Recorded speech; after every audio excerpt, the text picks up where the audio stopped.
Depuis le mois d'octobre 1997, j'ai envoyé une carte postale à un nombre fixe de correspondants. Ce projet qui commençait le jour de mes 30 ans finira après mes 60 ans en mars 2028 avec 365 textes. Donc un extrait de ces cartes postales. Numéro 138, mars 2009. Prose amovible. Les mots expliquent la représentation, la courbe d'une chose oubliée. L'apparition se constitue en apnée, fait preuve, accumule les éléments transitoires en une prosodie pure, investit l'espace où formes et contextes ne peuvent être expliqués, transforme la perte en puzzle, permet d'observer la composition des formes voilées, d'analyser des profils de substitution. Un objet vient rompre la narration. Des choses absurdes ou importantes entrent dans le champ d'action. Le bruit, à proximité, s'intensifie de plus en plus, paraphrase une implosion simulée, une entrée dans une zone de turbulence. Des confidences se constituent à chaque fin de phrase, fournissent des preuves. La graphie simule la phonétique. Les frottements empêchent la synchronisation des voix. L'enquête porte sur des intonations déliées en ornement qui, dans la durée, finissent par former une comptine. Dans cette prose amovible, les gestes sont décrits patiemment comme un événement filmique. Les mouvements sont vus à distance. Les événements vont en s'amenuisant.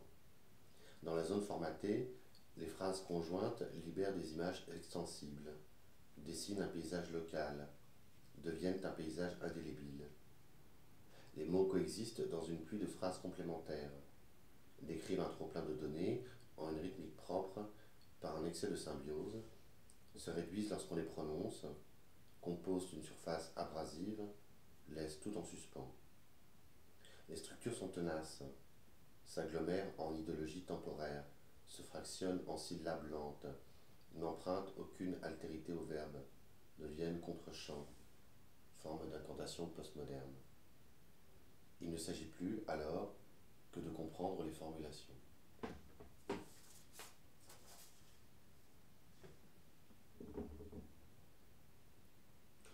Numéro 139, avril 2009. Paraphrase.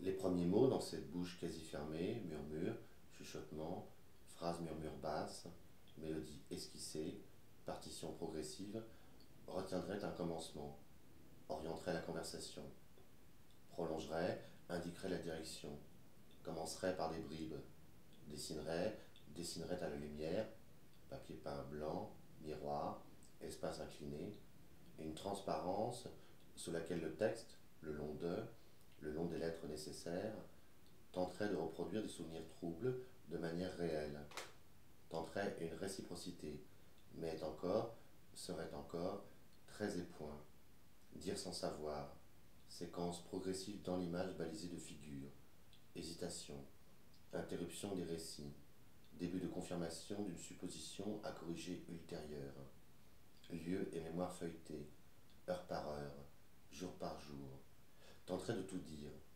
n'irait réellement nulle part, se contenterait de toucher, essaierait-il de lisser les surfaces froissées dans le passage d'un objet à l'autre, dans une phrase traversée, un franchissement de temporalité, en une partition reconstruite qui donnerait à entendre une réverbération, un écho en une abstraction, des apparences, choses et objets confondus, additionnés, qui tenteraient de s'articuler, de s'aimanter, de retrouver leur articulation dans les déplacements, accélérations, ellipses et raccourcis, dans l'attente d'une apparition, d'un geste qui annoncerait, révélateur, et qui, dans l'attente, tracerait, délimiterait l'espace où pourrait s'effectuer, un lieu où se placer pour tout re-regarder.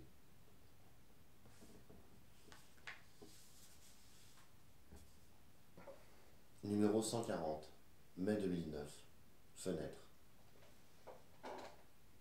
Dans la fenêtre, châssis transparent mais clos, espace vide réservé autour de sa surface translucide rendue ainsi plus abrégée, plus saisissante qui, comme une vitrine, sépare et dans lequel l'air entre si complètement qu'il semble être de la couleur des fenêtres et ses blancs, un défaut du verre, mobilité liquide dans une brèche pratiquée au milieu du reste du monde pour faire passer, accumuler la lumière, voyage immobile et varié à travers les paysages accidentés des heures, nues, à l'ombre sur une moitié de son étendue, une ligne mince et mobile, çà et là, polie et translucide, traits tremblants, laiteux, ondulation première dans le lointain, transparente, vaporeuse et bleuâtre, palpitations éparses, respiration molle, étendue large, essence crémeuse, figée, sans puissance, essayant de s'élever en vapeur d'impoli, d'une consistance d'agate, d'une pesanteur visible, moment impalpable et blanc comme émanation de chaleur, voile reflété et fuyant, d'une couleur immuable, prisme où se décomposent les couleurs du dehors, afflux d'événements pondérables qui colorent, s'inclinent sur la charnière, bande compacte et coupante, semble stigmatisée en une figure raide, géométrique et passagère, emplie, pan plié à l'angle du mur extérieur, s'effiloche sur toute la bordure profonde en triangles empennés d'une écume immobile et linéamentée, brisant les angles du mur, ajoutant à la complexité de la décoration mobilière, semblant exfolier les fauteuils, surface retentissante sur le lavabo mouillé, se fixe en un émail blanc, inerte et factice, inaltérable et crémeux, chambre purement esthétique. Numéro 141, juin 2009. Trouvé. L'air clair et doux épaissit les feuilles A, résonne dans l'ombrage, le concert arythmique à distance, multiplie aux cimes, reviennent colorisées aux teintes, débordent des contours A, lumière tombe, s'aiguise des branches hautes entrelacées, propose surface, reflet, tremblement, pan frémissant, suit, dans ce temps s'y voit, figure d'apostrophe ou certitude dans sa claire exposition, que n'était avant A, jamais que dans l'incomplétude de sa forme, ne pense qu'admire, ne pense que, ne détourne, ne me tourne vers ailleurs, que ne tourne vers autre, comme nul ne se montre qui ne soit seconde, que d'autres désirs suitant loin, ne me détourne, ne me dérobe à son tactile, aux esquisses de gestes, ne veut que, tant elle, si n'est pour elle, que d'elle vient, que plaisir est d'entendre les désirs d'elle, regarde, aime plus qu'avoir, aime et désire les trop désirs, pense, assaille, et mes secrets messages avant que, submerge entier, se disperse des membres à l'ongle, ne s'évapore, se maintient, repense certain le radical de jouissance, son illogisme raisonné, l'accord conclu, car celui-là, toujours pour, serait comme ongle à chair tient, plus ne peut qui au cœur entre, que cœur contemple, mon cœur en.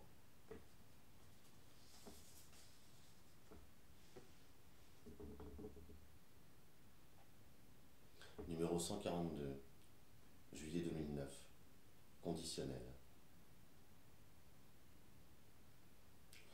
Regarderait l'ordre imposé, inventerait des noms abstraits pour les lieux, un signalement dans le passage de couleurs de néon à un autre, sentirait, dirait les choses, verrait ce qui apparaîtrait dans la couleur vive des choses au cinéma, joindrait le geste à la parole, expliciterait le sens de je suis à toi sans vous, réussirait à donner à l'aide d'un simple accessoire l'air d'un voyageur, tremblerait, crois-je, dirait d'un mot bas, lentement, aussi lent que possible, dans des battements de paupières et, comme cela, parlerait, en rajouterait, promettrait d'y penser, lirait des lettres, m'habituerait, dirait toi, dirait cela pour que ne croie pas les explications automatiques, pour qui est là, ce pourquoi elle est là, plus que, au vu de son pas, de sa disposition, d'un petit morceau de quelque chose, d'autrefois, de jadis, dirait c'est moi,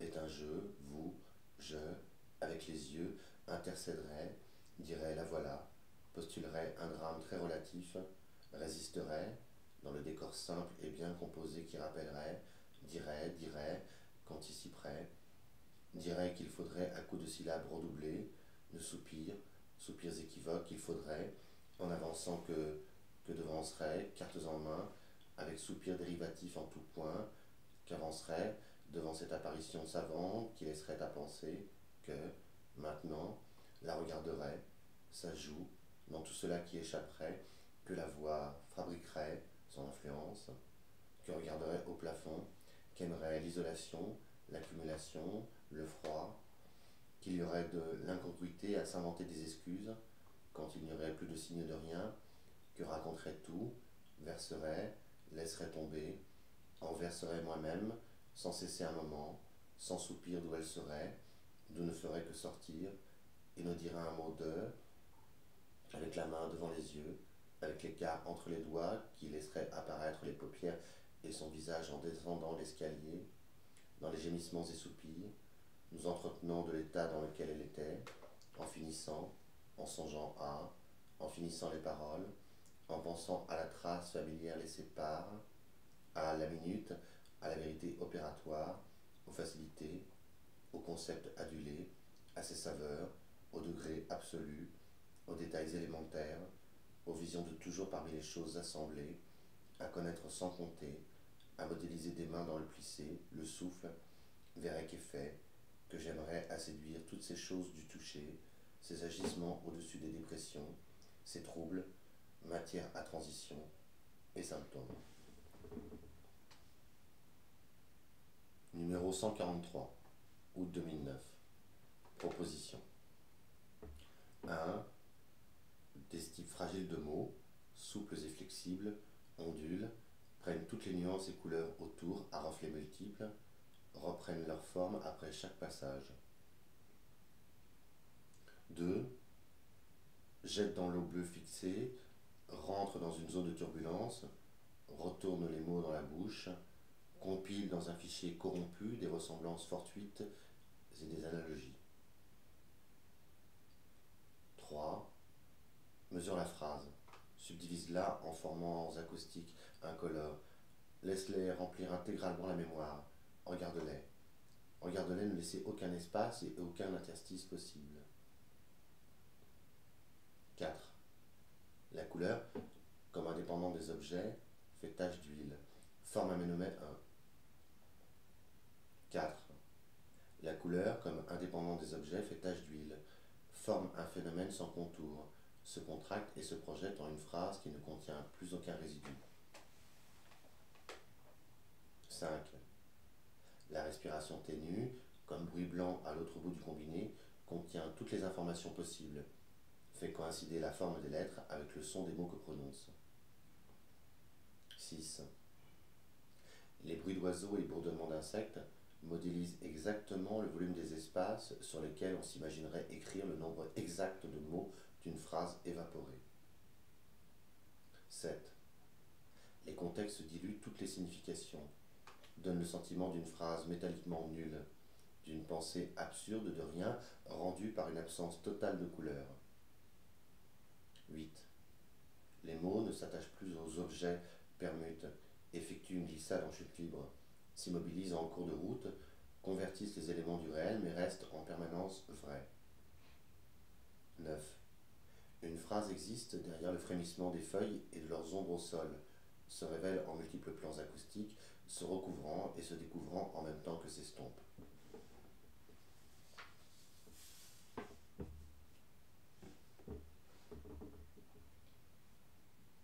Numéro 144, septembre 2009. Regarder, éprouver.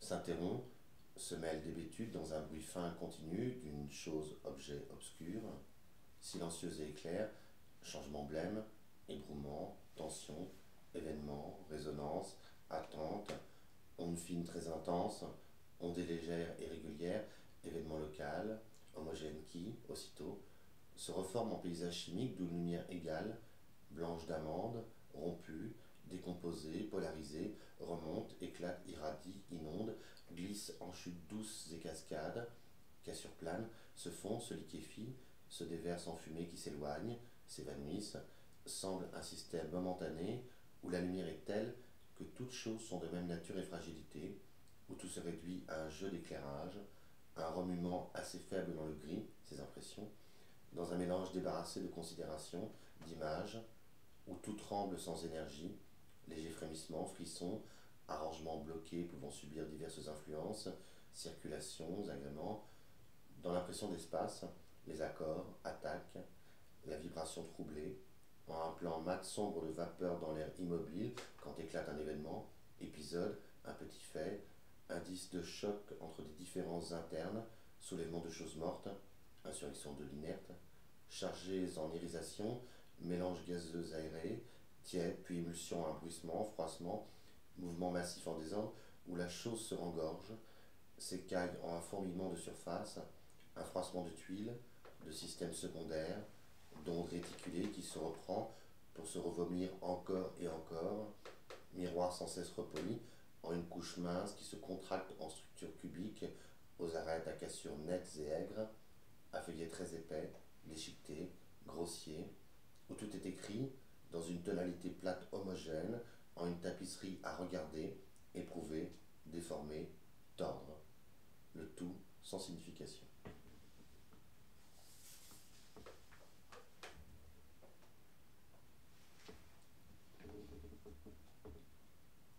Numéro 147, décembre 2009. Les signes.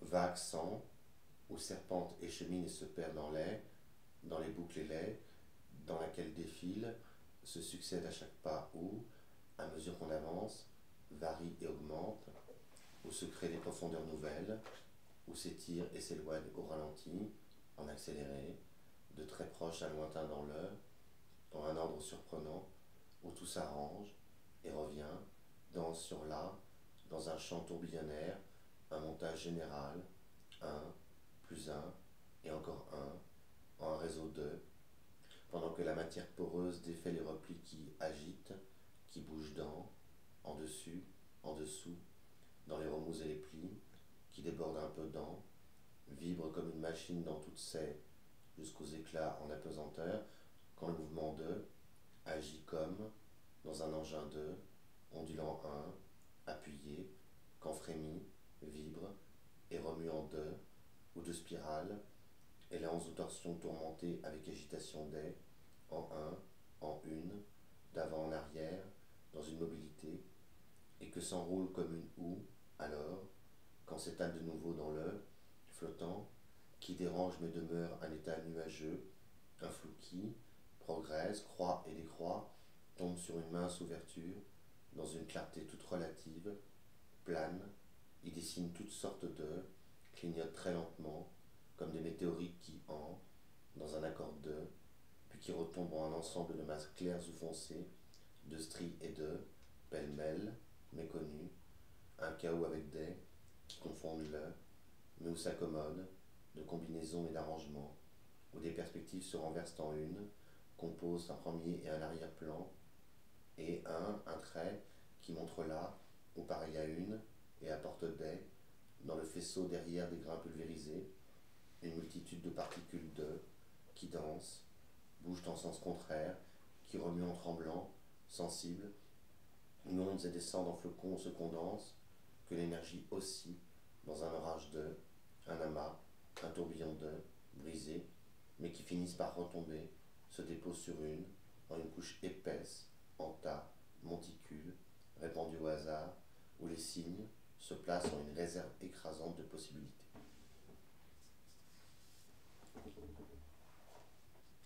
Numéro 148, janvier 2010. Toute proposition égale. Divers éléments hétérogènes s'assemblent en une ponctuation. Une dépression esquisse la surface comme un espace d'action. Des phrases fausses mais grammaticalement correctes passent en boucle. Les paroles données s'ajoutent en couches superposées à l'écran. Des bandes et photographies sont prises à intervalles réguliers. L'ensemble des photographies définit tout un espace déployé. Le mécanisme de projection s'allume tandis que l'air s'insinue. La vue semble corrompue par les transformations des silences en souffles. La perception s'accroche, macule et accomplit quelques révolutions. Les formes passent en une buée au contour flou, de plus à moins net. Les découpes reviennent de la surface des formes extérieures. La forme s'efface, persiste à la périphérie du champ visuel. Il y a là tout un projet tenant lieu de trame pour d'autres formes. Les images offrent plusieurs indices dans le rythme du clignement. Le suivi s'opère dans le temps recompté en battements intégrés. Pendant le trajet, La translation des corps entre dans chaque mouvement. L'élaboration de ces gestes renvoie au paysage traversé. Le système d'échange ne génère aucun mouvement dans le paysage. Les données du paysage défilent d'une fenêtre de l'écran. Il s'agit de la perte d'un paysage seul par son défilement. Se géographie du centre à la périphérie en zone légendée. La fabrique momentanée du même produit un même mouvement. Le mouvement traduit un tremblement dans l'inspiration précipitée. S'agite tout autour du corps cambré, contracté pour montrer ses gestes. Se déplace en flottant, hésite, tombe, ainsi dansant, d'un souffle aspiré. L'effondrement décrit le symptôme de ces journées de la pensée. L'épaisseur du trait, tout comme sa quantité, indique une pensée possible. L'hypothèse apparaît comme une anamorphose d'une phrase à venir. Les oppositions s'essayent à tous les sons du silence jusqu'au soupir. Tout un temps se passe et les phrases échangées se suspendent lentement.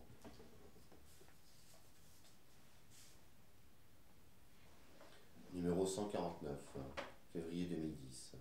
Série synonymique. Des bruits sont générés, les définitions sont modifiées, des connexions se juxtaposent, des surfaces s'infiltrent sous d'autres, les questions sous-jacentes sont décrites, les discours s'inscrivent dans le paysage tout proche, un nom devient un lieu, d'autres contiennent des bruits blancs. La fenêtre vide face à la lumière montre des fragments de figures. Un constat s'établit dans les mains du lecteur qui reste sans rien dire. Il n'existe que pour lui. Pendant les temps morts, les réflexes de l'organisme désaccoutumé deviennent des personnages. Les parois de la pièce deviennent rouges et l'angle plat à l'écart dans le plan atteint la même température. La lampe illumine le papier, éclaire la phrase sur l'enveloppe, puis le recto et le verso de la carte postale.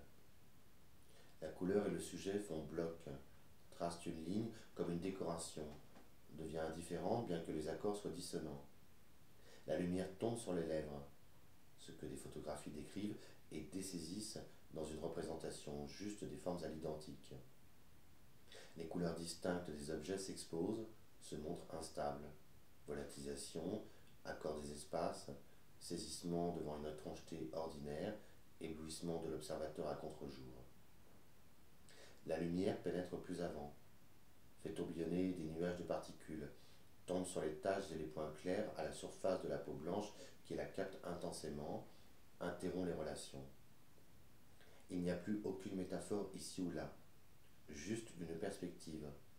L'idée même de relation à contempler longuement, un silence et une géométrie à tracer avec des outils qu'il reste à inventer. Il ne manque qu'une carte ou une dernière lettre. Ce qui a été vu à chaque fois dans le jardin, dans des conditions idéales de lumière, ce qui reste des regards, se condense en une révélation. Un mémento des surfaces contenues, une teinte photographique, l'origine d'une couleur, sa soustraction dans le blanc, la pluie, un corps, l'éclat bref de l'iris, une phrase possible, une durée.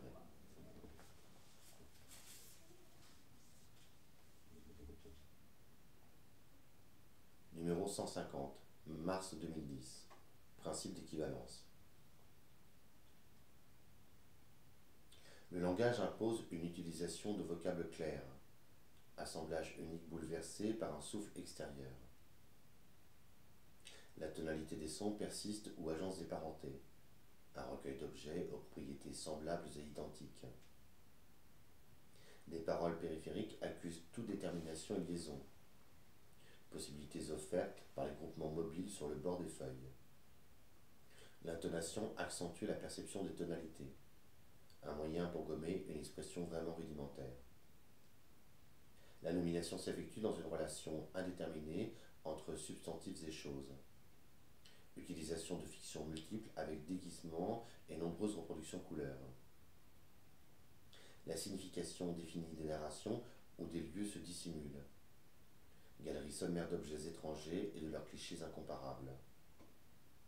La représentation d'un arrangement inintéressant fascine. Ensemble de constructions inachevées en série d'interruptions. Un objet qu'une reproduction engloutit, comme sur nul support, sans dessin ni raison. L'objet ne prend pas forme, problème de valeur.